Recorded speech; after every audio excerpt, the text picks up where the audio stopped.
სახელთა მამისათა და დისათა და სულწეწმიდისათა. დიდი მარხვის მეხუთე კვირაა და ჩვენ კვლავ გვახსენს ეკლესია მეხუთე კვირას დიდი მარხვის ღირსი დედის მარიამ მიგდელის ცხოვრებას. და რადგან ჩვენ ყოველთვის ვამბობთ, რომ როგორც მარხვის დაწყებამდე არის მოსამზადებელი კვირაკები და თანმიმდევრობა მათი დაცულია ყოველთვის, ასევე დიდი მარხვის თითოეულ კვირას თავისი მნიშვნელობა აქვს და ავხსენით კიდევაც მართლმადიდებლო ზეიმი, გრიგოლ პალამას ხსენება რატომ არის, ჯვრის თაყვანისმცემლის კვირა, რატომ დადგინდა ეკლესიამ, შემდეგ ღირსი მამის იანეს სინელის კიბეაღწეrelis, რომელიც საფეხურებია სულიერი ცხოვრების. პირველ ადგილზე დგას ჭეშმარიტი რწმენა. მერე ჭეშმარიტი რწმენის არსი, მადლმოსილება. მესამე არის, რომ თუ შენ ჭეშმარიტი რწმენით ცხოვრობ და მადლი მოისხი, შეგიძლია ჯვარი იტვირთო, შენი ჯვარი და შეუდგე ქრისტესა გოლგოთის გზაზე.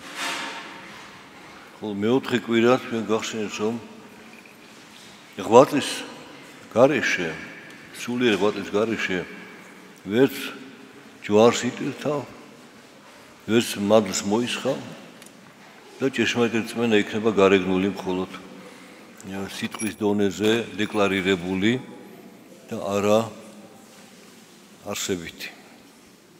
ანუ უნაყოფო იქნება. და რომ სარწმუნოება თინიერ საქმეთა და რარს ამბობს მოციქული. და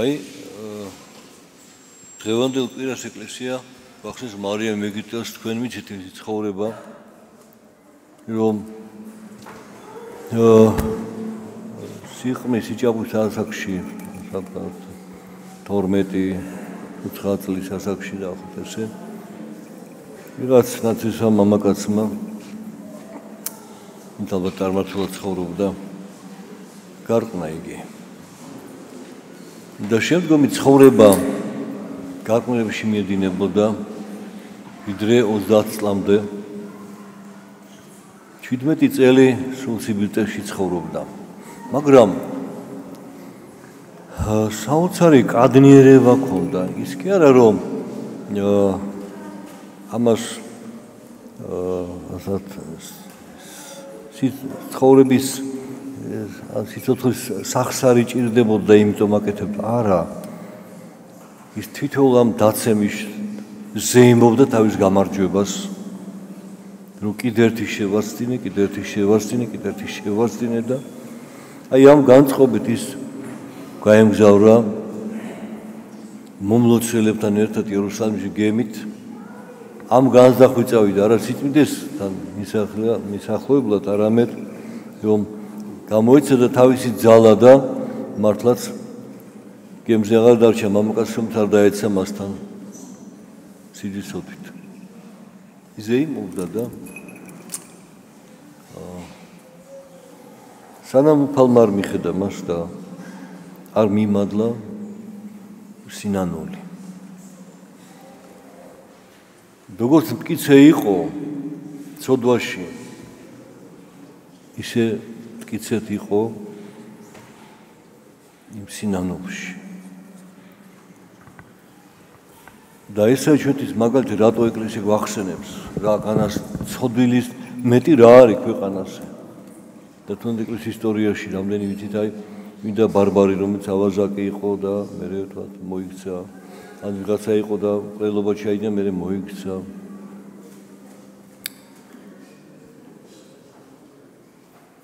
განსაკუთრებული ღვაწლისა გამო მარიამ მიგდელის ეკლესია იხსენებს მას.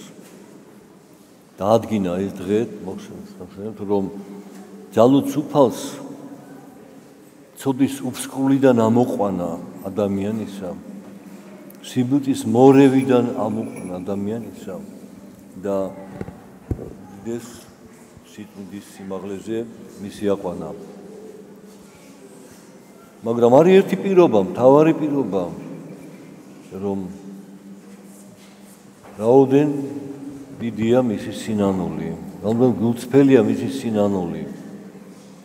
და მიჩეული ამ ლაღ ცხოვრებას, თუმცა თავის ფუფუნებაც ჰქონდა, სიტყვაც ჰქონდა, ამ ქვეყნიური გაგებით თითქოს მას არაფერი არ აკლდა. თავის ოჯახი არ ყავდა ქმარშვილი, მაგრამ დიდად არ დარდობდა ამით.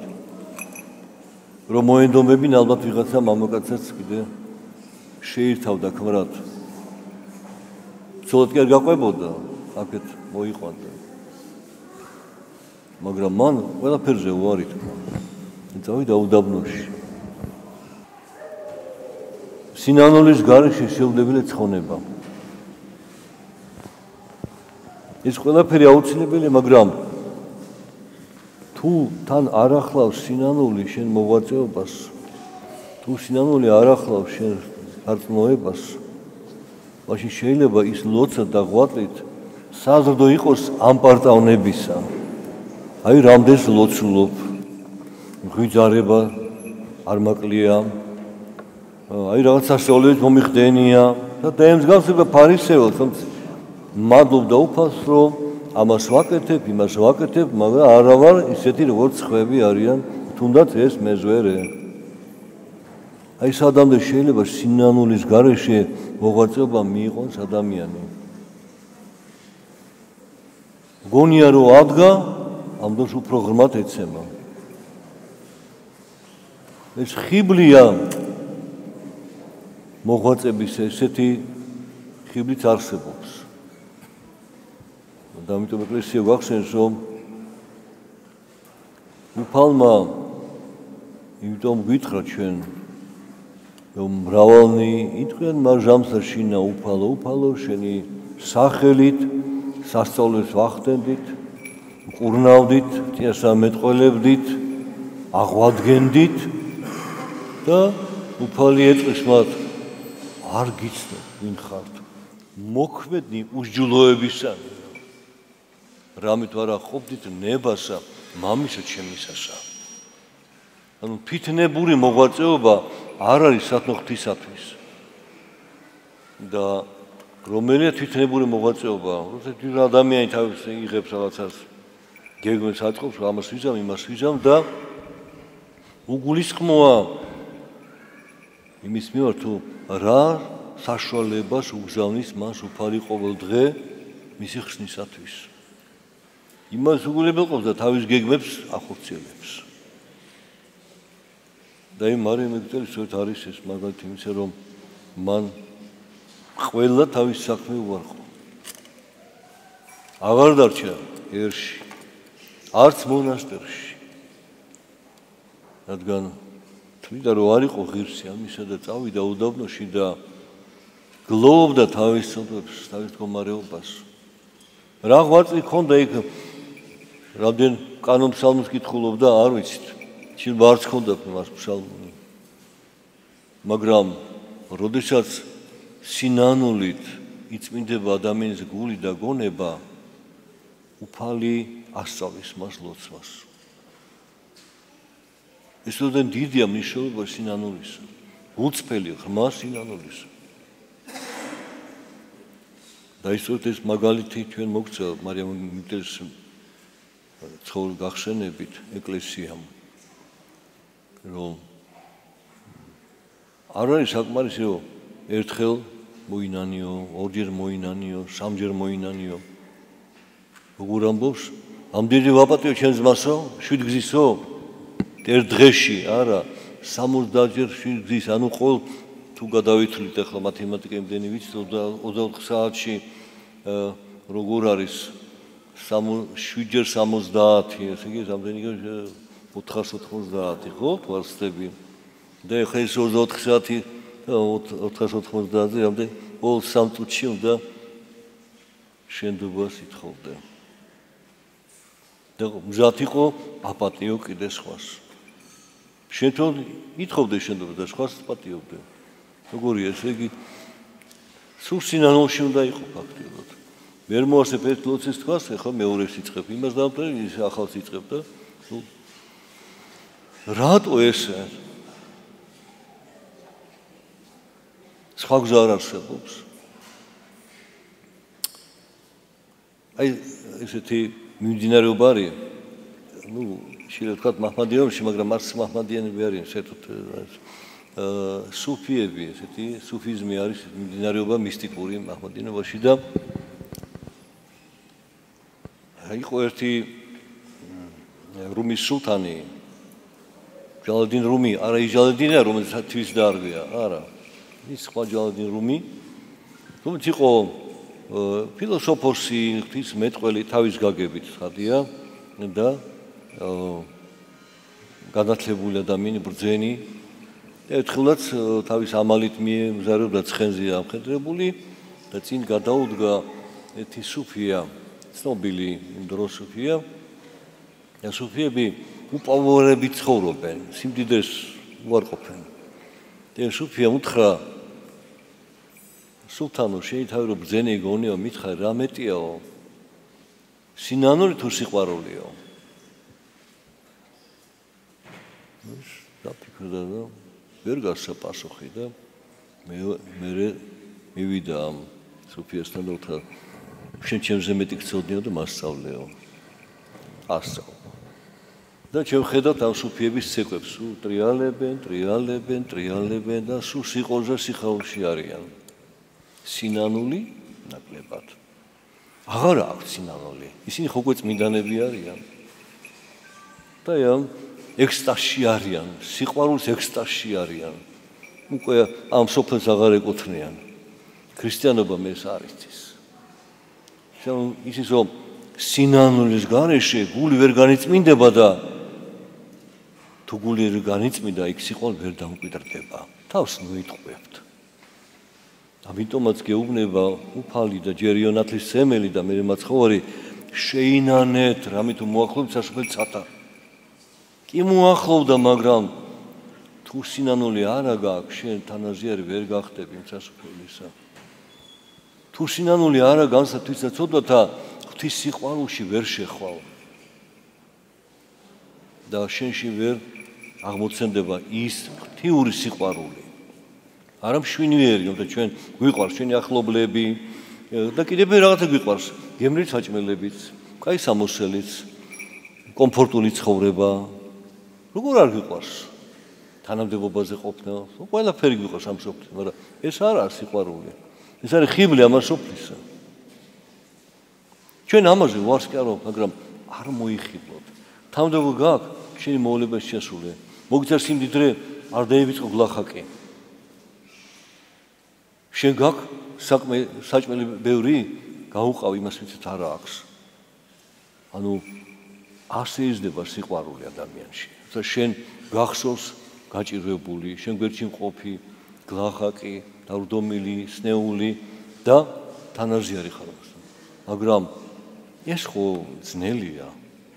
დატოვო ეს შენი რაღაცა და იქ წახვიდე, იმსახურო. თუ სიყვარული არა გაქვს. ну შეიძლება ერთხელ გააკეთო, ორჯერ გააკეთო, მე ვიტყვი, ყოველდღე ხო არ შემიძლია, სად შემიძლია ვაგდენი და დაანებებ თავს და როცა მუდმივი სინანული გაქვს და თამდაბლობა წიწენ, მაშინ სხვა საზომი, სხვა განზომილებაში ხარ, მაშინ შეგიძლია აკეთო ეს. არა, კი არ აკეთო, ეს ცხოვრების საზრისი ხდება. რომ შენ ხო გიჭირს და შენზე გაჭირებას ხედავ. მე რო გაჭირებაში მინდა ვიღე დამეხმაროს, ხომ ესეც რომ იმასაც ხომ და ვინ დაეხმაროს და თუ არ არის ვინმე დამხმარე, მოდი მე დავეხმარები და თუ შემიძლია, რო შევძლო, მე რაღაცა ხომ და გავაკეთო მაშინ. დაი? რა გააკეთა მარიამ მიგდელმა? დარც არაფერი, უდაბნოში იყო. შემოეძარცვა სამოსელი. მზეზე გაერუჯა მთლად. და 17 წელი ებრძოდა სიდით ეშვავს და ბოლოს განთავისუფლდა. და მე გააგრძელა მოღვაწეობა. ის კი არა, განთავისუფლდა და ეხლა დაბრუნდა სოფელში, არა. უდაბნო მისთვის სამოთხეთ იქცა. უდაბნოში ის უფალთან იყო და უფალი მასთან იყო და სად წავიდე? გავხსოვთ, როდესაც მოციქული უთხრეს მათქანს, რომ დამფიცხელი სიტყვა თქვიო და ხო ხედავ ხალხი წავიდაო შენგანო. ის 5000 დააპურა, ის ხალხი წავიდა და უფალი კითხება, თქვენც ხარ გინდა წასვლა? უფალი ძალენ არავის არ ამყოფს თავისთან. რა უთხრა პეტრემ? ჩვენ ვისთან წავიდეთო? სიტყვა ცხოვრებისა შენთან არისო. აი სიტყვა ცხოვრებისა მარიამთან იყო უდაბნოში და სად უნდა წასულიყო?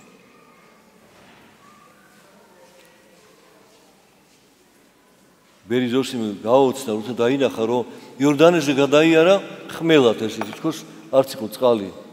გაუგდა, ეს ვის ხედავ, ვინ არის ესო? თვითონ ბერიზოსიმ ხო მოღვაწეობდა ცხადიარას ქვია, ლოცულობდა, მარხულობდა. მაგრამ ეს აღმატებული მდგომარეობა იყო.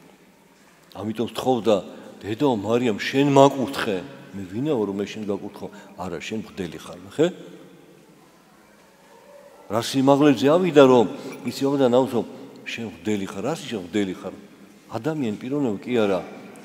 მღვდლობის ხარისხი ის კი არა კანდიდატი, პროფესორი, აკადემიკოსი რაღაც, ან პრეზიდენტი, ან მინისტრი, არა. მღვდლობის მადლი გაქვს შენ, რომელიც მე არ ამაქო. მღვდლობის მადლი სრულდება საიდუმლო, მშვიდი საიდუმლო ეკლესიაში. მღვდლობის მადლით ქვეყანა ზეცას უკავშირდება და ამაზე თქვა შენ მღვდელი ხარ, რომ მე როგორ გაკურთხო? შენ უნდა მაკურთხო და დაემორჩილა ზოსიმე. მართალი ხარ.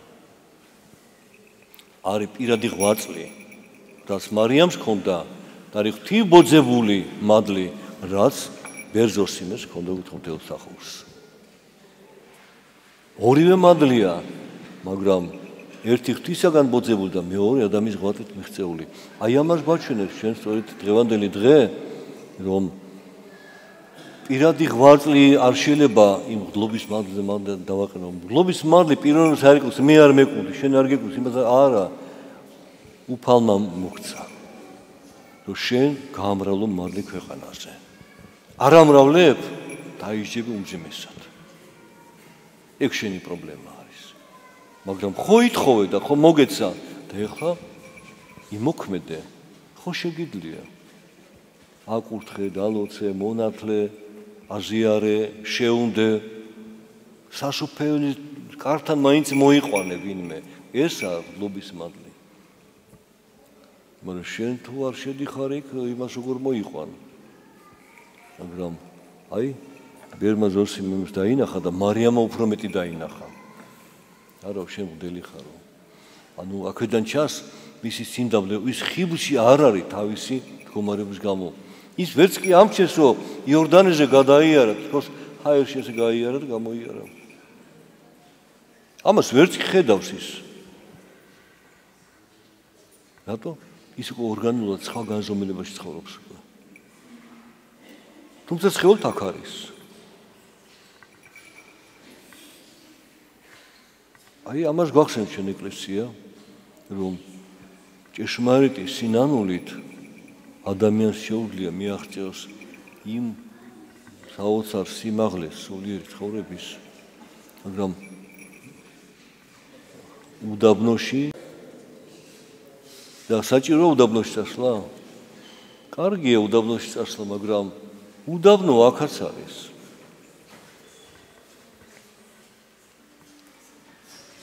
აი ეს უდაბნო ჩვენ ცხოვრებაში უნდა ვიპოვოთ და იმ უდაბნოში ვიღვაწოთ. უნდა ვხედავდეთ ბერძოსიმესაც, მღვდელსაც უნდა ვხედავდეთ, ახლობელს ვხედავდეთ, მაგრამ პირველ რიგში უფალი უნდა იყოს შენ უფალთან და უფალი შენთან, როგორც იყო მარიამ ეგვიპტელი უდაბნოში. აი ეს უდაბნო გჭირდება, რომ არაფერი არ გაბყოლდეს უფალთან ურთიერთობაში. თორე უდაბნოში ბევრი წასულა და ბევრი დაცემულო კიდევაც. ადგილი კი არ განწმენს ადამიანს და არც ადამიანი ადგილს არ განწმენს. უფალია განწმენდელი ყოველთა. თუ შენ უფალთან ხარ, მაშინ განწმენდილია ადგილით და შენ ცხოვრებაც. თუ შენ უფალთან არ ახარ, სადაც არ უნდა იყო. ადგილთან იმას არ აღნიშნავს. რომ განსათვისა ცოდოთ, ამიტომ დიდ მარხვაში ეფრემასონის ლოცვა განსაკუთრებით სრულდება, გვახსენებს რომ მოუჭე განსათვისა ცოდოთა და არა განკითხვა ძმისა ჩემისა. და ჩვენს თუ განკითხვაში ვარ ძმისა, დისა, ბებისა, მამულისა, თავრობისა, ყველა განკითხვაში ვარ ჩვენ ცოდების განსთან ნაკლებად. და გვიშველის უდაბნო არა. 100 პრეზიდენტ თანამდებობა არ გვიშველის რომ მოგცემ. უარეს კიდე ჩავიდეთ, უფრო დავიღუპებით. ასე რომ უფალი ამბობს, ეძიებდეთ პირველად საშუალო ღვთისასა და სიმართლესა მისა და ყოველ ესე შეგეძინოს თქვენ. აი ეს არის ჩვენთვის დღეს მაგალითი მარიამ მგზის გზის სახით და ეკლესია ამისკენ მოგვიწოდებს ჩვენ რომ გინდათ რომ უფალი დიდებით შემოვიდეს თქვენთან თქვენ დაახვედეთ მას უდაბნო და უდაბნოში თქვენი ყოფნა უფალთან სინანულით და ლოცვით. მე თვითონ დაგვიწევთ